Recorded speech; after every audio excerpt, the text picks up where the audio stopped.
சுண்டைக்காய் சாப்பிட்றதுல பெரிய தவறு பண்ணிட்டீங்கன்னா, உங்க பாடிக்கு கிடைக்க வேண்டிய அயர்ன், ஃபைபர், நியூட்ரிஷன்ஸ் பாதி கூட அப்சர்வ் ஆகாதுங்க.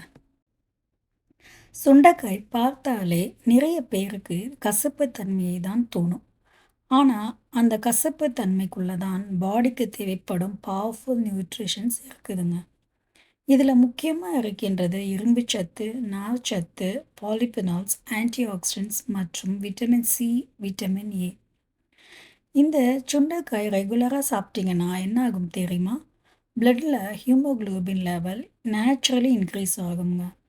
ஏன்னா அயன் மட்டும் இல்லை, அந்த அயன் அப்சர்வ் ஆக விட்டமின் சியும் சப்போர்ட் பண்ணுது. அதனால் அனிமியா இருக்கிறவங்களுக்கும் இது ஒரு நல்ல நேச்சுரல் சப்போர்ட் ஃபுட்டுங்க. ஆனால் இங்கே தாங்க ஒரு ட்விஸ்ட் இருக்கு. சுண்டைக்காயில் ஆன்டி நியூட்ரிஷன்ஸ் சொல்லப்படுற சில காம்பவுண்ட்ஸ் இருக்கும். குறிப்பாக டேனின்ஸ் மற்றும் சில ஆல்கலாய்ட்ஸ். இது என்ன பண்ணும்னா, நம்ம சாப்பிட்ற அயன் அப்சர்ப்ஷனை கொஞ்சம் பிளாக் பண்ணும். அதான் சில பேர் நான் ஹெல்த்தியாக சாப்பிட்றேன் ஆனால் ரிசல்ட் கிடைக்கலன்னு சொல்லுவாங்க. அப்படின்னா சுண்டைக்காய் சாப்பிடவே கூடாதா? அப்படி இல்லை. நீங்கள் எப்படி ப்ரிப்பேர் பண்ணுறீங்கன்னு தான் முக்கியம்.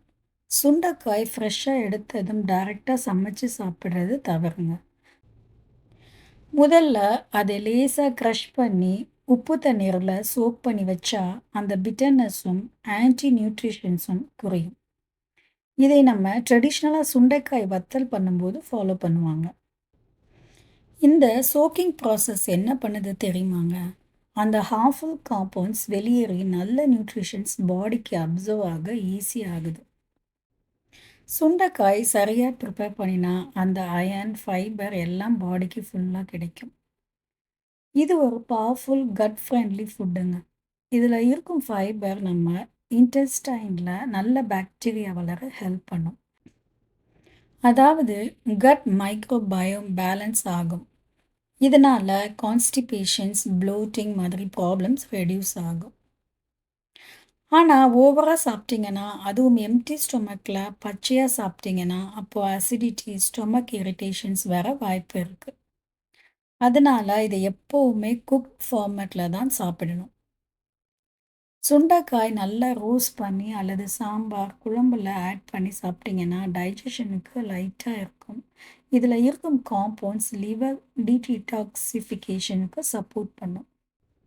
சுண்டைக்காய் சாப்பிட்றதுல இம்பார்ட்டன்ட் பெனிஃபிட் என்னென்னா, சுண்டைக்காய் பிளட் சுகர் கண்ட்ரோலில் ஹெல்ப் பண்ணும். இதில் இருக்கும் ஃபைபர் குளுக்கோஸ் அப்சர்ப்ஷனை ஸ்லோ பண்ணும். அதனால் சடன் சுகர் ஸ்பைக் வராதுங்க.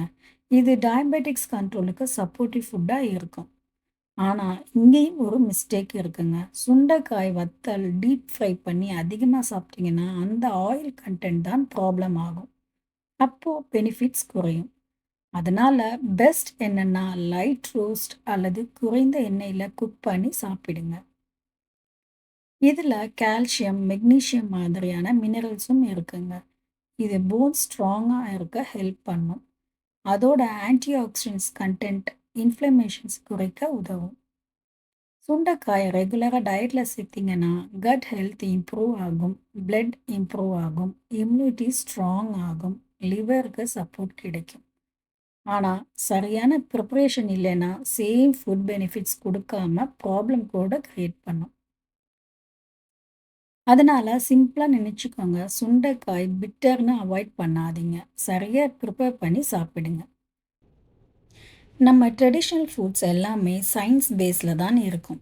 சோக்கிங், ட்ரையிங், குக்கிங்னு நம்ம முன்னோர்கள் ஃபாலோ பண்ணது எல்லாமே ரீசனுடன் தான்.